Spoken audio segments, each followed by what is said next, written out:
been promising you all evening.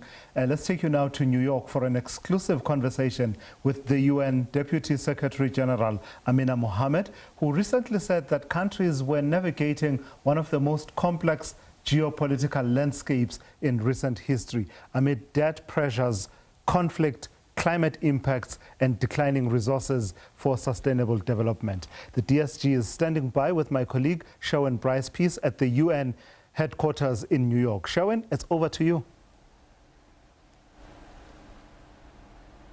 Tulasizwe, thank you very much indeed, and nicely framed there in terms of that introduction. Amina Mohammed is, of course, the Deputy Secretary General of the United Nations and also the organization's chair of the Sustainable Development Group, which means she leads the UN's efforts to achieve the 2030 Development Agenda, and what that means is achieving the 17 Sustainable Development Goals. DSG, always good to see you and always good to have you on SABC News. Welcome back. Thank you for having me.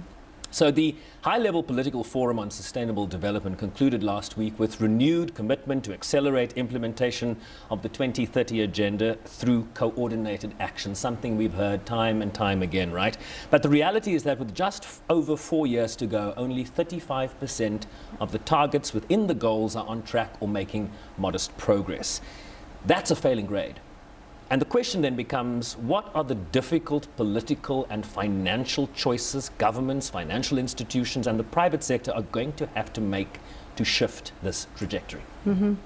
Well, I mean, 2 weeks of discussions and many countries saying what they're doing about it, so the global aggregate does mask some of the success stories in individual countries where they've had more success on the goals. But right you are, we have a means of implementation challenge. Finances have to come together, and that's what we've talked about over the last few years when we've said, how do we manage the financial architecture, unlock those resources, have access to them. But even when we're doing that, many countries are grappling with debt.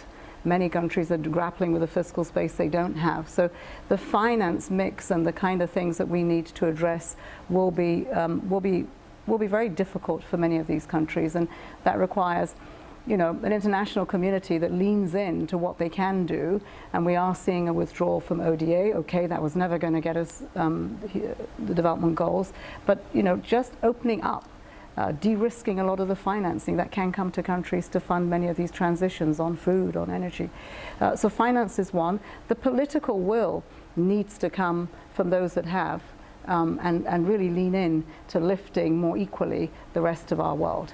And we need to see that a lot of the issues that we're contending with today in terms of conflict are because we have not invested in prevention. We've not invested in human dignity. We've not invested in the systems that need to provide people with just their very basic rights to water, to health, to education. So we need to find a global political consensus that says this framework we put together in 2015, come on, lift it. So the bottlenecks essentially are finance and political will.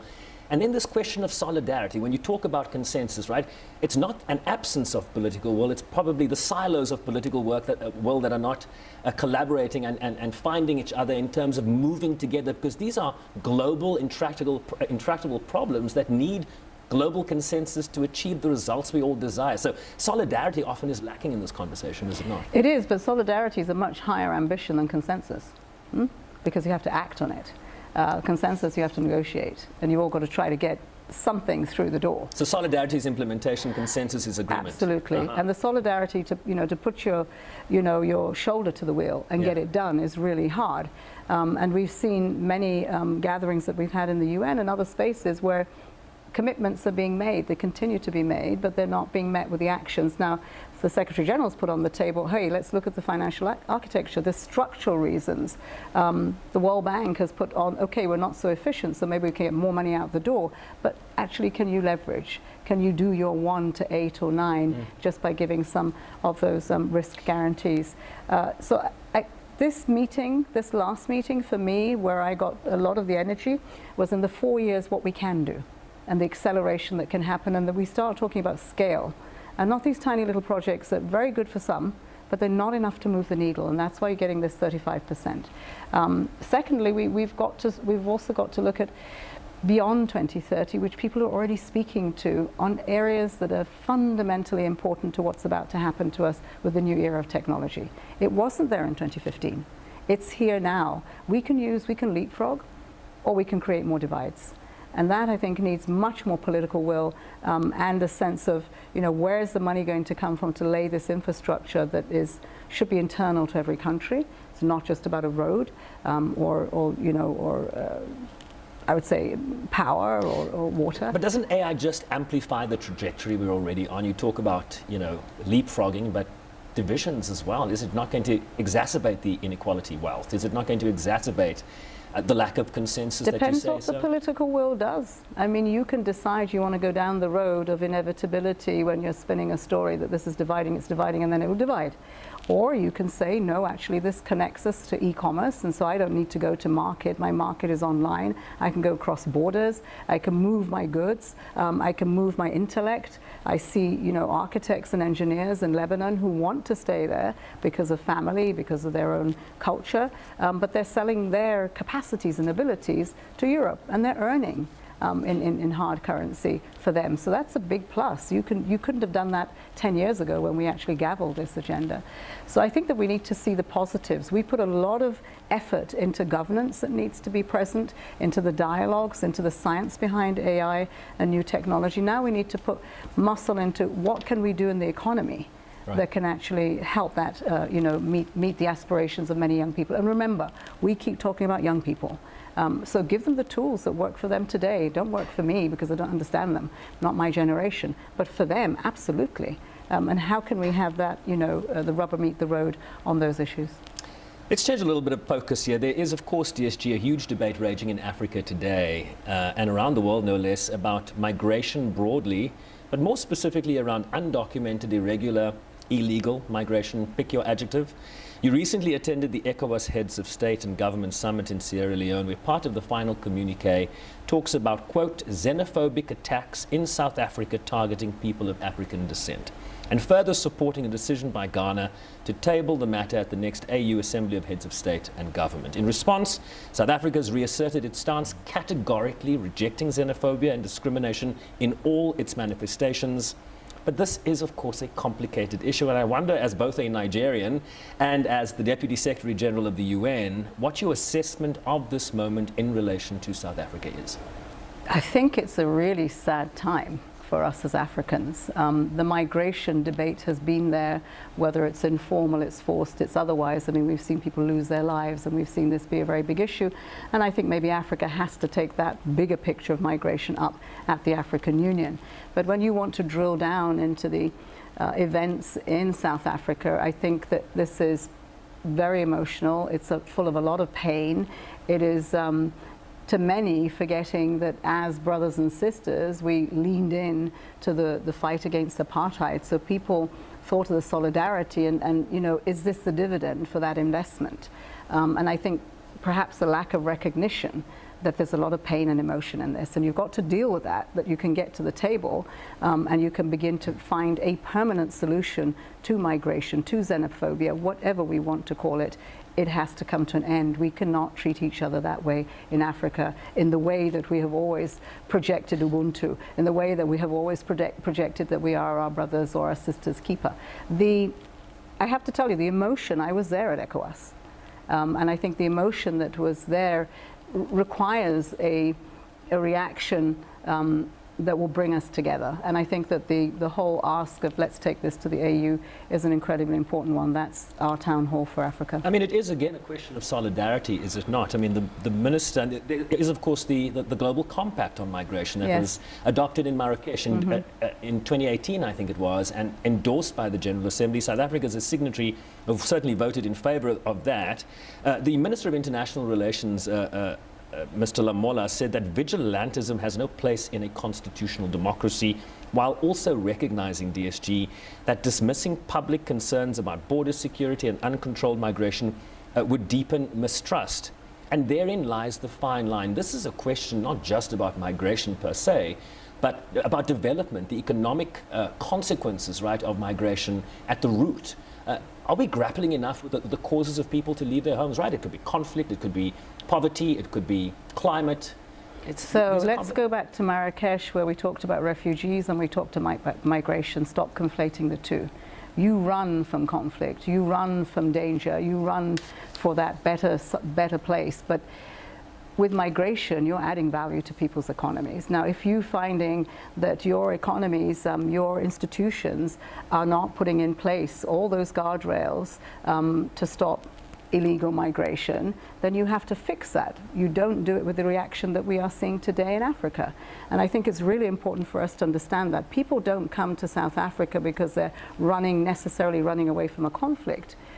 They don't do that. I mean, in Nigeria, we know that migrants are going everywhere. And they're not doing it because of a conflict. You take them back from there, they go back again, but it is economic. It is, you know, the remittances that we get across Africa, out of Africa, into Africa. So I think we need to not conflate many things. There is a problem. We have to resolve it. There are many root causes to it. It's not about keeping people in their countries. Migration has been a good thing. For many, and we should have that diversity of Africa across each other's borders. That's what the AfCFTA is all about. That's what, you know, visa-free. Let's all go and do business. But we have to have the institutions and the capacities to make sure that it's legal, and if there is a recourse to justice. I think we have to listen to our communities, because absolutely, as I said to you, this is very emotional. Yeah. People who feel, even if it's a perception, they feel it, that their jobs have been taken away from them. You have become much more of a burden and you have become added value to their community. They will react. We have to deal with that. Leaders have to be brave enough and courageous enough to say, okay, this is this issue and this is that, and we've all got to get together and have, you know, talk about it. So you talked about it being complicated. I think it's complex, and we are complicating it. And maybe you have a few more women in the mix, you might actually find a solution. Maybe the next SG could be that well, woman. I hope that there will be a woman SG in this I want to get to that in a minute, but first I want to touch on the war in Iran. Yes. And the impacts this is having on development, on eradicating poverty, yes, food security. The prices are going up. Brent crude oil is above $100 a barrel. That means everything costs more, right? Inflationary pressure is on an upward curve. Mm-hmm. What can we do? Well, the UN's doing quite a bit about it. I mean, the SG put in, you know, a structure to deal with this by learning from what happened in COVID, what happened in the war in Ukraine, because we had these food security issues and the energy issues, and we knew if this war went on for 5-6 months more, the impact would be felt in our countries, and the SDGs, their progress would be exacerbated. Well, supposed to be 4 to 6 weeks. Well, that's about the world today. The one thing you can say that's certain about is unpredictability, right? Leadership right now is here today, gone tomorrow, but it's also flip-flopping on what it says and what it doesn't say. So for the war in Iran, this is very serious for many countries on debt, because you're seeing inflation and therefore interest rates are going up and it's reducing the fiscal space. It's as simple as I am going to pay my debt, so I therefore cannot pay my teachers to go to the classroom, or I can't pay for my midwives to go into the field and deliver women of their babies safely. It's as simple as that, some of those impacts that we're seeing. The other impacts are, as you say, it's becoming more expensive. There's a knock-on effect, food security, fertilizer, and the fertilizer, we will have some, but not enough. So the yields will go down. The quality of our food will be affected. We will have nutrition issues. Yes, hunger may be coming down, but we're not getting the quality food that we need, and so we end up in hospital because we just don't have the immunities that we should. I want to get 2 more questions in before they wrap us. The United States taking on the International Criminal Court, Marco Rubio, the US Secretary of State, saying last week that they are seeking to dismantle the ICC brick by brick. Given just how international law has become this sort of a la carte menu choice, right? Here today and maybe not tomorrow, but consistently there. I mean, what do you make of the US posture against the ICC? I think that, you know, it's unfortunate that we look to institutions and structures for a recourse to justice and we want to dismantle them. That's the rhetoric. It's not good for today, it's not good for future generations. We have to respect the rule of law. We have to have a recourse to justice. Not good for you, but what about the other 192 countries? Which, you know, a woman today needs recourse to justice for the gender-based violence that that's been perpetrated on her. That we will have to document what has happened in the atrocities in Sudan and come back to that. One day someone must get justice. The missing peoples that we see all over the world, that we also have to document and come come back to. The ICC is important. Leave it with its independence, with its impartiality. It is not perfect. Ensure that we are addressing those things and not so perfect about it and fixing them, but do not dismantle what is fundamental to our societies not ending up in anarchy. Of course, what the ICC is also seeking to do and address in the situation in Gaza. Final question for you then, on to the race for the next Secretary General. I know that you have said categorically that you are not in this race and will not be joining, but there are 6 candidates, DSG. And what should be in the job description of the next Secretary General? Should it be expert negotiator, crisis manager, or perhaps someone with the patience of a saint? What superpower must this person possess? Embrace the world. Dine with the devil with a long spoon. I mean, you really have to get ready for this. Brace your shoulders. You will be a secretary and not a general. There's 193 states that have such diversity that family is difficult to rein in. It's difficult to inform. It's difficult to try to get all these incredible resolutions that we get out of them. So yes, the patience of a saint, but also the ability to heal, the ability to bridge, to be given, to be inspirational enough that you can give member states a good reason to fuel our vehicle, a good reason to create the political space that we can actually help to bring peace in the world. And a woman? Absolutely. It goes without saying. We are capable. It's time. 80 years later, but you know, men they've tried. We're not going to give them, a fail, but we're certainly not going to give them success, because it is very difficult for us to understand with so many leaders that we can't resolve some of these issues. You can't come to the table. It's not about winning an argument or winning a war. It's about navigating the peace. It's about navigating solidarity and, quite frankly, the dignity of every human being that should live with it. DSG, good to see you. All the best with the remaining 5 months of your tenure as the #2 here at the United Nations. Yeah, but thank you for making time for us. We're going to the end. Thank you very much. Amina Mohammed is the Deputy Secretary General of the United Nations. I have lost my connection to you in Johannesburg, so I won't be able to respond to any questions coming at me, but I will just throw it back to you in studio. Tula Sizwe and Bongiwe, back to you.